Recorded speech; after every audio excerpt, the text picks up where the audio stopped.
been tied to Jack Smith, but Perkins Coie had been the sort of the center of attention for Republicans because of their work on the 2016 campaign representing Hillary Clinton, their ties to the dossier, and the fact that one of their lawyers had actually gone on trial, on criminal trial, in connection with these investigations.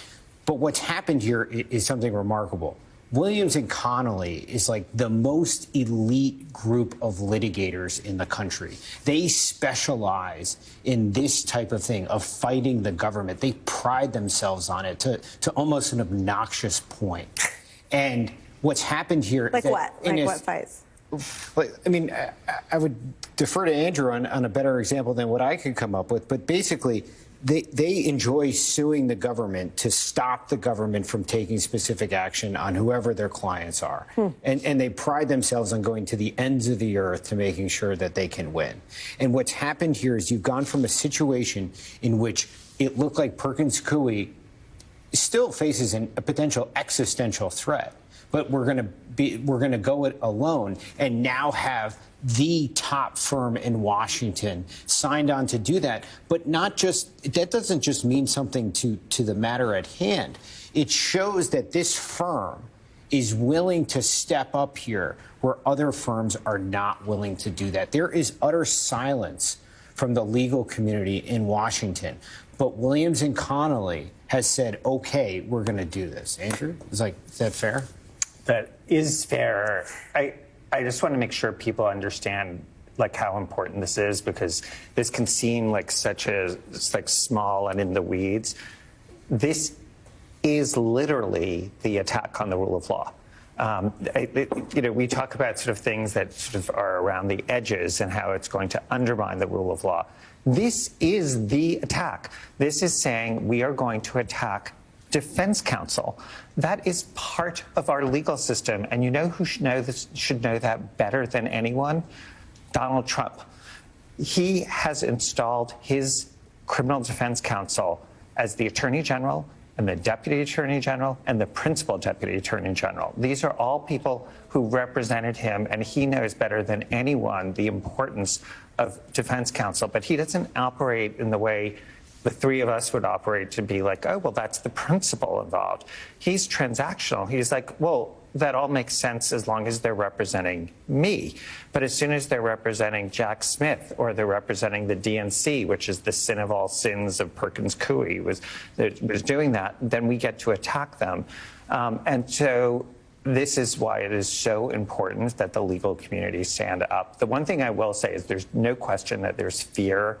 You see that in legal firms, you see that in corporations, and they're all sort of victimized and worried about being victimized. But there are not only law firms that are stepping up, but all of the sort of bar associations have been speaking up because it's a way of sort of attacking this without making any one firm a target of Donald Trump. Let me take it. I'm not going to dumb it down for you, Mark Elias. I'm going to try to broaden it. Well, I'll dumb it down a little bit for myself. I mean, it speaks to something that I said in the last block about the economic advisors. When your cabinet is full of weak weenies, no one can tell you, no, those tariffs are going to tank the economy. That's happening on the economic side. And when your legal staff is full of weak weenies, no one will say, hey, you might someday need a law firm. You better not destroy all of them, Donald Trump. I think there's a parallel happening there in terms of what this tells us about the people around Donald Trump. When one of the people at the firm that has stepped in to defend your old firm was the former White House counsel under Donald Trump, representing Donald Trump during the Mueller investigation. So certainly plenty of awareness of how Trump rolls. But the bigger frame I wanted to ask you to put this in is a former top Justice Department official described this move of punishing individual law firms because of the kinds of people they either included among their legal sort of royalty and staff or the kinds of cases they took was the most oligarchical thing Trump has done to date. Your thoughts? Yeah. So first of all, just to address the elephant in the room, I mean, I was a partner at Perkins Coie for a long number of years. I represented Hillary Clinton. I was a general counsel in 2016. Apparently, Donald Trump wasn't a big fan of that. I also, as a partner at the firm, litigated and beat Donald Trump in court and his allies after the post-election in 2020, after the 2020 election, more than 60 times. So I understand what his animus is based on, but it is an attack on the rule of law. And I should say also I left the firm in 2021. I understand what his animus is based on. But it is an attack on the rule of law. I mean, right now there are only two things that stand between him and being a complete dictator. One is the courts, and the second are the fact that we still will have elections. And if he is able to undo those two things, there won't be anything left. I mean, and so this is an effort to neutralize one of those two things. The courts right now are holding up a number of his executive orders. They are pushing back on a number of the illegal things that we are seeing done to defund the government.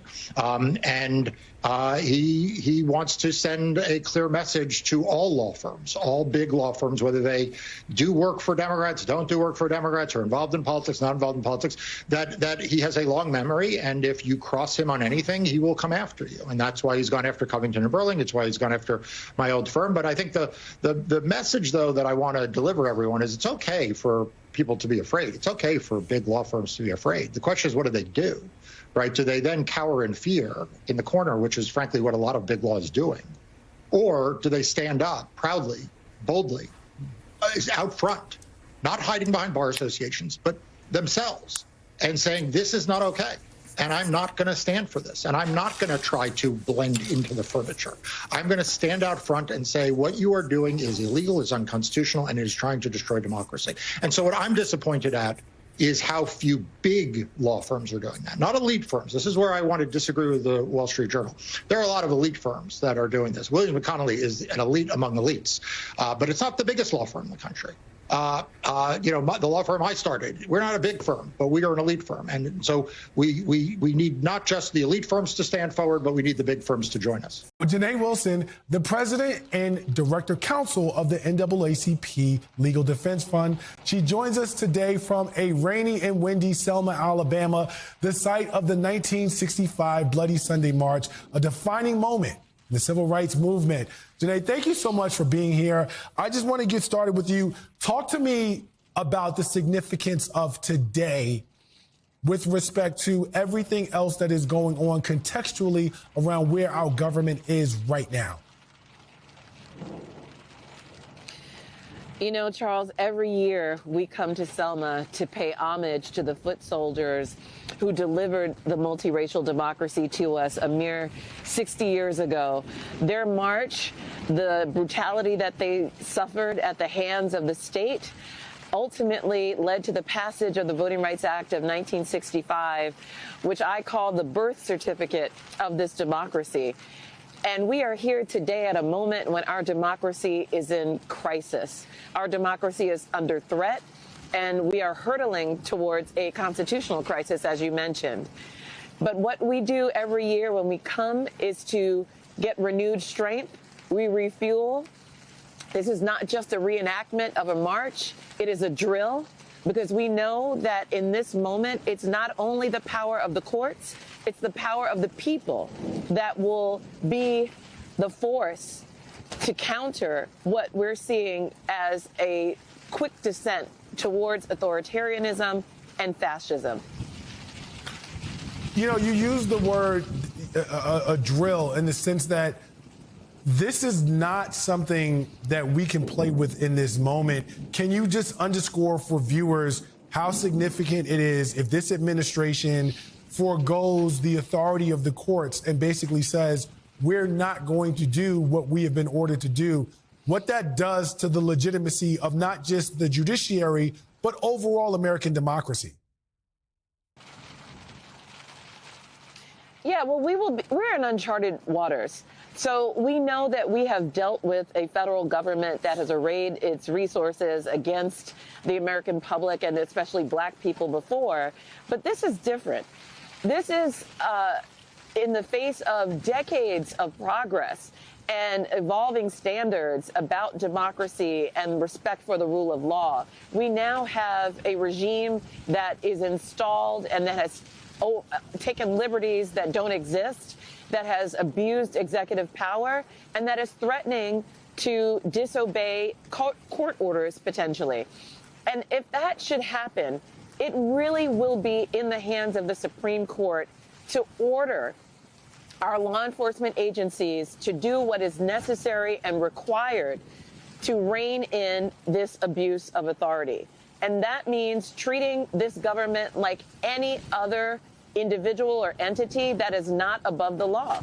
That may require the intervention of U.S. attorneys, of the Department of Justice. We know that those are controlled right now by this administration. But unlike the president, those entities and those individuals do not have immunity. So people will be forced to make a choice about their own liberty, their own freedom, their own threat of prosecution and conviction and prison time, or protecting a wannabe dictator and someone who is willing to defy law because they feel that they're shielded by immunity.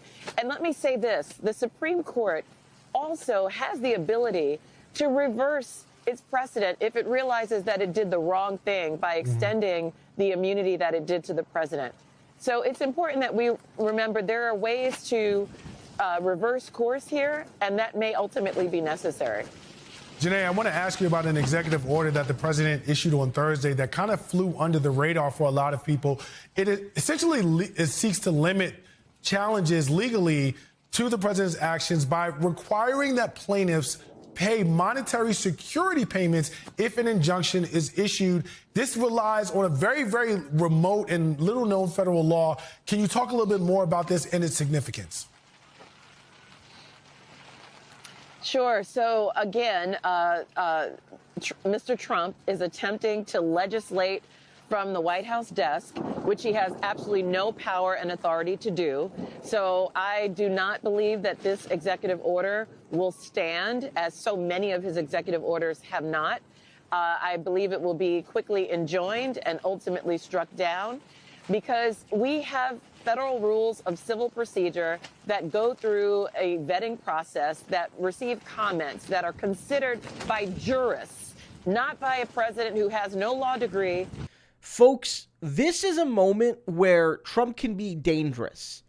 You have to understand that there are moments where you score victories, but that you have to still be vigilant because Trump will be extra erratic. And what he's effectively doing as he loses these cases, because even though he's president and a lot of the judges on the Supreme Court and on the lower courts and the appeals courts are Trump appointed or at least MAGA sympathetic, the reality is he's not winning most of his cases. He's losing most of them. Not all of them, but he's losing most of them.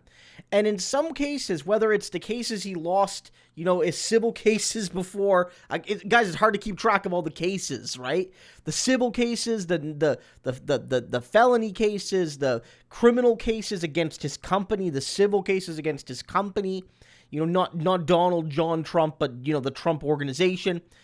He's launching a revenge tour against the people that dared to represent his plaintiffs. And so every time Trump loses a case now, he wants to enact revenge on the law firms that have represented, for example, people whose rights have been violated, the law firms that represent workers who were unjustly fired.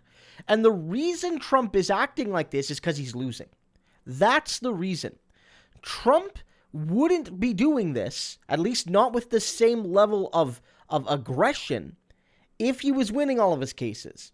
And so this is one of those double-edged sword moments. You are winning right now in the courts. Trump is losing. But this is when fascists get very, very dangerous.